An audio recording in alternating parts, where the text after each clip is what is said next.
জয় মা তারা, জয় গুরু বামদেব। গল্পকথা তারাপীঠে আপনাদের সুস্বাগতম।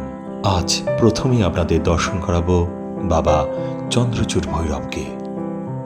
দর্শন করুন চন্দ্রচূড় ভৈরব। মন থেকে হাত জোর করে বলুন হর হর মহাদেব। এবার আমি আপনাদের নিয়ে যাব তারা মায়ের মূল মন্দিরের দিকে। তো চলুন আমরা এগিয়ে যাই তারা মায়ের নাম স্মরণ করতে করতে। ওং নম পত্রালীঢ পদরবৃতাঙ্গী সমোহিতি ঘৌরাচ্যহাস্যপরা খড়গৌরী বনমশরদী গলামঙ্গলকারো বিচরপাদিখরবাণী বিশাল পিঙ্গল জটা জটা জীবদয়ে প্রয়াগে জটা চট্টনাস্য কপালকে ত্রিজগতং দুর্গ তারা স্বয়ং। যখন নিজে একাকিত্ব অনুভব করবেন তখনই অন্তর থেকে মাকে স্মরণ করুন। জয় মা তারা।